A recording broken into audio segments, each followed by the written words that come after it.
आज हम कल थोड़ा आगे की ओर बढ़ते हैं। कल हमारे पास कमेंट्स आई, महावीश है, श्रद्धा है, कपिल पाटीदार है, कई लोगों ने कमेंट की है कि हमें ये सब नहीं आए हैं। तो मैं आपको एक एक करके उनकी हिंट देता हूँ। इस सवाल को भी मैं पूरा नहीं करूंगा, इसको मैं आधा बताऊंगा, एक स्टेप तक कराऊंगा, बाकी स्टेप आपको करना है। आप सभी सवालों को आज स्टेप बाय स्टेप बताएंगे।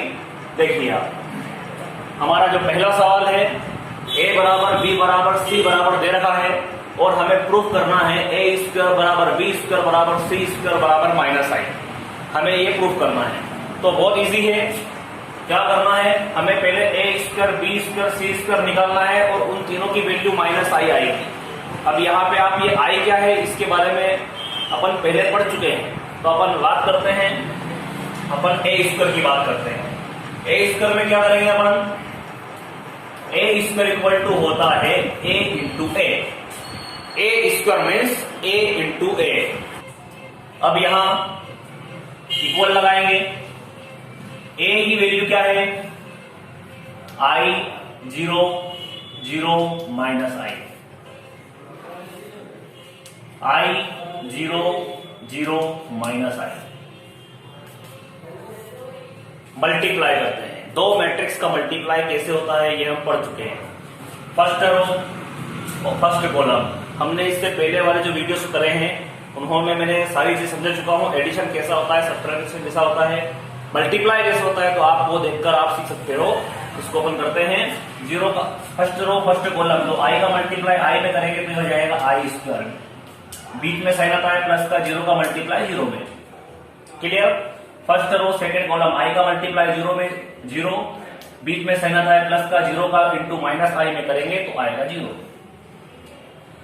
सेकेंड रो, अब फर्स्ट रो का मल्टीप्लाई सभी कॉलम्स में कर दिया, अब सेकेंड रो का मल्टीप्लाई भी अपन सारे कॉलम्स में करेंगे तो ये आएगा हमारा जीरो का मल्टीप्लाई आई में करेंगे तो जीरो, और प्लस सेकेंड एलिमेंट का सेकेंड एलिमेंट में तो माइनस आई का जीरो में करेंगे तो ये भी हो जाएगा हमारा जीरो। अब second row second column, zero का मल्टीप्लाई जीरो में जीरो, और माइनस आई का मल्टीप्लाई माइनस आई में करेंगे plus plus, minus minus plus हो जाएगा तो आयोटा का स्क्वायर हो जाएगा। और हम पढ़ चुके हैं 11th क्लास में हम पढ़ चुके हैं आई स्क्वायर की वैल्यू होती है -1। तो यहां देखिए आप, आई स्क्वायर प्लस जीरो आई स्क्वायर होता है, आई स्क्वायर की वैल्यू क्या है -1 होती है। यहां भी सेम हम माइनस कॉमन निकालेंगे, यहां आएगा 1 0 0 1। अब ये सवाल में जो मैट्रिक्स थे वो 2x2 के थे, तो यहाँ पे 1 0 0 1 क्या कहलाएगा, एकक मैट्रिक्स, यूनिट मैट्रिक्स कहलाएगा। तो ये हो जाएगा हमारा माइनस का आई, ये हमारा माइनस आई आ गया। ऐसे आप क्या करोगे, आप ऐसे बी जो है बी का स्क्वायर निकालना, इसी टाइप से सी का स्क्वायर निकालना, आपको तीनों की वैल्यू इस टाइप से माइनस आई आएगी, ये हमारा प्रूफ हो जाएगा। तो नेक्स्ट क्वेश्चन है, इसी के दो क्वेश्चन है हमारे। ए बी माइनस बी ए बराबर आएगा माइनस का सी। देखो आप बिल्कुल इजी है, पहले हमको ए बी निकालना है। हम ए लिखेंगे बी लिखेंगे, उनका मल्टीप्लाई करेंगे तो आप देखोगे कि आपको ऐसा आएगा कि माइनस कॉमन निकाल कर ये आएगा, तो इसकी जगह आप लिख दोगे सी लिख दोगे। इस प्रकार आप माइनस बी करना, माइनस लगाना, पहले बी लिखना, ए लिखना, उनका मल्टीप्लाई करोगे तो आपको ये सी आ जाएगा, और जो सी में जो एलिमेंट है वो आ जाएंगे तो उसकी जगह पे आप सी लिख देना। तो ये बहुत इजी सवाल है, 14th वाला सवाल है ये। तो इस टाइप से मैं अगले सवाल की ओर आते हैं।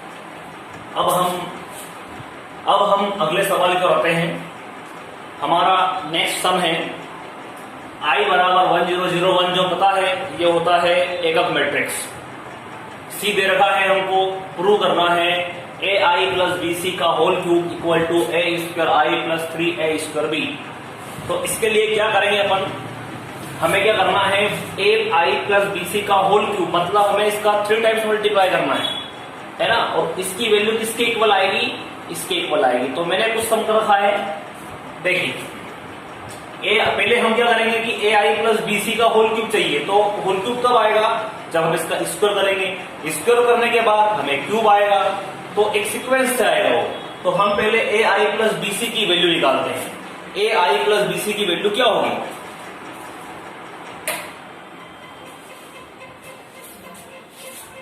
ए आई प्लस बी सी में ए की वैल्यू है, ए की वैल्यू कुछ है हमारे पास क्या?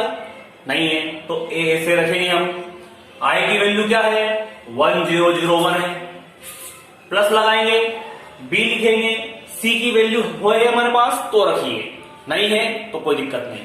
आप देखो यहां पे आपने बोला बी, तो बी तो कांस्टेंट है, कोई वैल्यू थोड़ी उसकी। सी एक मैट्रिक्स है हमारे पास, सी बराबर 0 1 0 0, तो ये हमने रखा।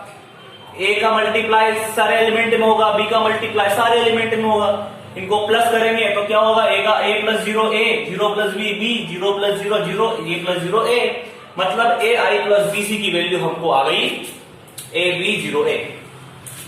स्क्वायर निकालेंगे, स्क्वायर मतलब इसका 2 बार मल्टीप्लाई करना, इसी एलिमेंट का 2 बार, इसकी वैल्यू 2 बार लिखना है, पहले मैंने डायरेक्टली कर दिया है, पहले इसको 2 बार लिखते हैं फिर इनकी वैल्यू रखते हैं आप। तो हमने क्यों दिक्कत नहीं, 2 बार लिख दो इसको, क्योंकि इसकी वैल्यू यही तो है। क्या करेंगे? मल्टीप्लाई का rule, first row first column, A का ए स्क्वायर में, बी का 0 में, फिर फर्स्ट रो सेकंड कॉलम, 0 का ए का बी में ए बी का ए में ए बी, बीच में प्लस आता है। सेकंड रो फर्स्ट कॉलम 0 ए का ए में, क्या हो जाएगा? 0 ए का 0 में हो जाएगा, ये 0 हो जाएगा। अब उसके बाद में सेकंड रो सेकंड कॉलम 0 का ए में बी में, तो 0 हो जाएगा, ए का ए में ए स्क्वायर हो जाएगा। तो हमारा जो A square A B 2 A B और ये जो हमारा आया ए स्क्वायर आया। अब हम निकालते हैं ए क्यूब, मतलब ए क्यूब मतलब ए आई प्लस बी सी का होल क्यूब। ये कैसे निकलेगा? हम इसका स्क्वायर करेंगे और एक बार लिखेंगे, 2 और 1 कितना होता है? 3 होता है। तो आप देखो इसकी वैल्यू क्या है हमारे पास? ये है, और ए आई प्लस बी सी की वैल्यू क्या है हमारे पास? ए बी प्लस 0 ए है। अब मल्टीप्लाई करते हैं इनका, इसका मल्टीप्लाई करेंगे तो first row first column A square का ए में करेंगे, ए क्यूब होगा, बीच में साइन आता है प्लस का, सेकेंड एलिमेंट का सेकेंड में करेंगे तो ये हो जाएगा हमारा 0। First row second column A square का बी में करेंगे, प्लस 2 ए बी का ए में करेंगे तो आएगा हमारा 2 A square B. Clear? Second row first column 0 का ए में 0 हो जाएगा, ए स्क्वायर का 0 में करेंगे 0 हो जाएगा। सेकेंड रो सेकेंड कॉलम 0 का इनटू अपन बी में करेंगे तो हमारा आएगा 0, और ए बीच में प्लस आता है, ए स्क्वायर का हम ए में करेंगे तो हमें आएगा ए क्यूब। तो इसको अगर सोल्व करते हैं अपन तो ए क्यूब आएगा, ये 2 ए स्क्वायर बी हो जाएगा 3 ए स्क्वायर बी, यहां पे 0 और ये ए क्यूब। ये हमारा आया LHS, मतलब ए आई प्लस बी सी का होल क्यूब आया। अब लेते हैं RHS। RHS क्या है? देखिए बहुत इजी है, इसको देते हैं अपन फर्स्ट इक्वेशन, यहां लिखना है, ये आया अपना। RHS क्या है हमारा? ए का cube I plus 3 A square B और सी। तो ए का क्यूब लिखा अपन ने, कोई वैल्यू है क्या ए का क्यूब की? कुछ भी नहीं है हमारे पास। आई का की वैल्यू एक मैट्रिक्स है और सी की वैल्यू भी एक मैट्रिक्स है, इसके अलावा कोई भी मैट्रिक्स की वैल्यू, मैट्रिक्स किसी कांस्टेंट की वैल्यू नहीं है, सारे यहां कांस्टेंट कहलाएंगे। तो ये हो जाएगा हमारा ए स्क्वायर लिखेंगे, आई की वैल्यू हो जाएगी 1001, यहां पे 3 ए स्क्वायर की कोई वैल्यू नहीं है, और यहां पे जो सी है उसकी वैल्यू है 0100। क्या होगा? मल्टीप्लाई कर दीजिए ए का स्क्वायर में, ए स्क्वायर 0 0 ए स्क्वायर, यहां पे आ जाएगा 0 ए स्क्वायर बी, इनको प्लस करते हैं तो क्या होगा? A square 3 A square B 0 और ए स्क्वायर। आप देखिए from equation second, from equation first, sorry equation second है, from equation first and second से क्या हो जाएगा? ये दोनों बराबर हो जाएंगे, ये लिख देंगे ए आई प्लस बी सी का होल क्यूब की वैल्यू वही आई जो हमें ए cube I plus 3 A square B C की वैल्यू आई। इसके बाद हम जो अगली एक्सरसाइज है हम उस पर आते हैं। अगली एक्सरसाइज होती है ट्रांसपोज या किसी मैट्रिक्स का, किसी अवयव का परिवर्त ज्ञात करना, मैट्रिक्स ऑफ किसी मैट्रिक्स का ट्रांसपोज निकालना। परिवर्त। परिवर्त होता क्या है, बहुत इजी है। परिवर्त में हमको कुछ नहीं करना है, हमारे पास जो भी मैट्रिक्स है हमें क्या करना है, जो उसकी रो है हमें उसको कॉलम में चेंज कर देना है। इसे कहते हैं ट्रांसपोज ऑफ मैट्रिक्स, मतलब किसी अवयव का परिवर्त।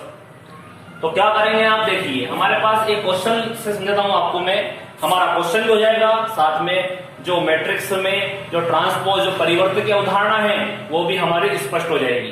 देखिए क्या होगा, यहां पर a बराबर है, ये दे रखा है कोई मैट्रिक्स, b इक्वल टू कोई मैट्रिक्स दे रखा है। तो हमें अगर इसका ट्रांसपोज निकालना है, ये गिवन सेट है, हमें वो प्रूव करना है। ये प्रूफ बाद में करेंगे, पहले हम समझते हैं हमें a दिया है b दिया है, तो पहले हम इसके ट्रांसपोज निकाल लेते हैं। ट्रांसपोज मतलब हम इसको a t भी कहते हैं, मतलब ट्रांसपोज ऑफ a t लिख दो, या फिर इसका एक और नाम है a डैश। हम a t या a डैश से इसको शो करते हैं। तो a डैश में क्या होगा, बहुत इजी है, पंक्ति है, ये रो है मतलब पंक्ति है, तो इसको कॉलम में बदल दिया। ये 4 1 है तो ये 4 1 ऐसे लिख दिया, 5 6 है ये इसको ऐसे लिख दिया। यहां पे जो बी डैश है वो क्या आएगा, बी टी या बी डैश, जो अपने क्वेश्चन में आ जाए। कोई क्वेश्चन में टी लिखा होगा, किसी क्वेश्चन में डैश लिखा होगा, तो जैसा आपको बुक में आता है आपको वैसे ही करना है। तो बी डैश क्या हो जाएगा, ये 1 2 ऐसा हो जाएगा, 6 4 रो कॉलम में चेंज हो जाएगी, 7 3। अब हमें क्या करना है, पहले ए डैश निकल गया, बी डैश निकल गया, ए भी हमारे पास है, बी भी हमारे पास है। हम लेते हैं अब एलएचएस। एलएचएस क्या है हमारा, 2a प्लस b और उसका डैश। देखिए 2a प्लस b का डैश हमको निकालना है, तो क्या करना है, पहले हमको सबसे पहले हमें 2a प्लस b निकालना होगा। सबसे पहले हमें 2a प्लस b निकालना होगा, ये निकालना है हमको। तो 2a प्लस b कैसे निकलेगा, तो 2 लिखेंगे हम। अब a क्या है हमारे पास, a हमारे पास देखो यहाँ a अलग है और a डैश अलग है। a कुछ यहाँ पे 2a है, मतलब a हमारा है 1 2 4 1 एंड 5 6, प्लस b क्या है हमारे पास, b है 1 2 6 4 7 3। अब ये 2 का मल्टीप्लाई सभी एलिमेंट्स में कर दो, तो क्या आएगा, अगर 2 का मल्टीप्लाई अपन सभी एलिमेंट्स में करेंगे तो 2 1 जा 2 2 2 जा 4 2 4 जा 8 2 1 2 2 5 10 2 6 12 1 2 6 4 7 3। इनको प्लस करते हैं, प्लस करेंगे तो क्या आएगा, देखो मतलब करस्पॉन्डिंग एलिमेंट्स जो संगत अवयव है उनको प्लस कर देते हैं। 2 और 1 हो जाएगा 3, 4 और 2 हो जाएगा 6, 8 और 6 14 हो जाएगा, 2 4 6 हो जाएगा, 10 और 7 17 हो जाएगा, 12 और 3 12 3 हो जाएगा हमारा 15। ये आया हमारा 2a प्लस b। अब निकालते हैं अपन 2a प्लस b उसका ट्रांसपोज या डैश। क्या होगा, जो रो है वो कॉलम में कन्वर्ट हो जाएगी। बहुत इजी। अब आरएचएस लेते हैं, मतलब ये लगा था, पहले हमने निकाला उसके बाद डैश निकाला। आरएचएस है हमारा 2a dash plus b dash equal to 2 लिखा। ए डैश की वैल्यू क्या है हमारे पास, ए डैश देखो ढूंढो यहां से, ए डैश हमारा ये, तो ए क्या है 1 4 5 2 1 6 प्लस b क्या है हमारा, b है 1 6 7 2 4 3। 2 का मल्टीप्लाई कर दीजिए अंदर, क्या आएगा, 2 1 जा 2, 2 का मल्टीप्लाई 4 में करेंगे 8, 2 का 5 में करेंगे 10, 2 2 जा 4, 2 1 जा 2, 2 6 जा 12।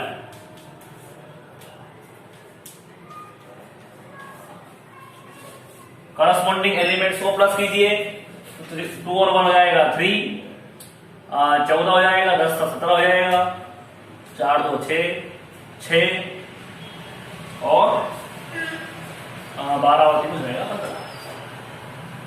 इसको इक्वेशन फर्स्ट दे दीजिए, इसको इक्वेशन सेकंड दे दीजिए। From equation first and second LHS equal to RHS. आपको क्या है इस सवालों में मल्टीप्लाई भी आएंगे, ए बी उसका डैश करना, तो पहले हम ए बी मल्टीप्लाई करेंगे, फिर उसका ट्रांसपोज निकालेंगे। कोई सब में बी डैश ए डैश, तो बी के डैश निकालकर ए का डैश निकालकर फिर उनका मल्टीप्लाई करेंगे। तो आप क्या है जो